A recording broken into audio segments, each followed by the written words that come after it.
In the fog of dawn over Beit Jinn, an Israeli unit is caught in a deadly trap. Gunfire echoing through the mountains, airstrikes shaking the valley, and 6 Israeli soldiers rushed from the battlefield. The incursion spiraled into a siege, and the civilians caught in its path.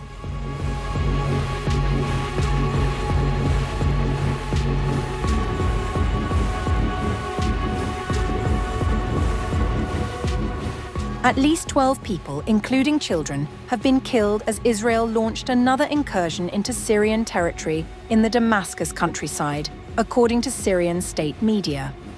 The latest dawn raid on the town of Beit Jinn has triggered fresh displacement, heavy clashes, and renewed fears of a widening conflict along the frontier. Syrian media reported on November 28th that 2 children were among the dead as Israeli forces entered the town under drone cover, prompting dozens of families to flee towards nearby, safer areas. Israeli drones continued to circle overhead through the morning, with emergency teams from the Syrian civil defense saying they were unable to reach the wounded because they claimed Israeli forces were targeting any movement in and around Beit Jinn. Local sources confirmed to Al Jazeera that several Syrians were killed and many others injured in accompanying artillery and missile strikes. Fighting reportedly erupted between residents and the Israeli force after it pushed into the town. In a statement posted on X, the Israeli military said 6 of its soldiers were wounded during what it described as an exchange of fire, adding that 3 of them were in a serious condition. During the activity, several armed terrorists opened fire at the troops. IDF soldiers responded with live fire, supported by aerial assistance. As a result of the incident, several reservists were injured and were evacuated to the hospital to receive medical treatment.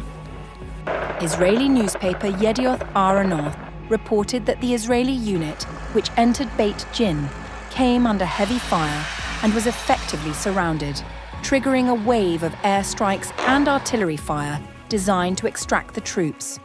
According to the report, this escalation led to the deaths of several Syrians and injuries to others.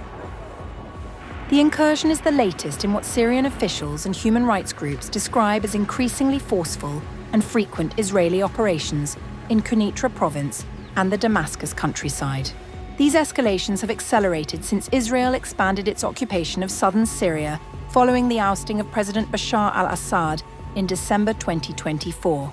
Israel has controlled the Golan Heights since the 1967 war, but after Assad's fall, Israeli forces pushed further across the border, violating the 1974 disengagement agreement and establishing what it calls a buffer zone. This includes positions near the strategically significant summit of Jabal al-Sheikh. Despite early suggestions that a post-Assad Syria might offer a pathway to renewed diplomacy, Israel has instead stepped up its military operations, striking targets across the country, including in Damascus, and killing several Syrian soldiers in recent months. Israeli officials insist the intensified campaign is aimed at disrupting what they describe as a new wave of jihadist formations emerging in the power vacuum left by Assad's fall. Earlier this month, Israeli Prime Minister Benjamin Netanyahu's high-profile visit to Israeli troops in occupied Syrian territory provoked strong condemnation from Damascus and cast further doubt on prospects for any security arrangement. Meanwhile, the fledgling government of Syrian President Ahmed al-Shara struggles to contain outbreaks of sectarian violence and maintain stability as the country attempts to rejoin the international fold after 14 years of war. Across Quneitra, Israeli forces have set up checkpoints, patrols, and gates, with up to 40 Syrians reportedly detained in recent weeks, actions Israel describes as security measures, but which Syrian authorities call unlawful abductions.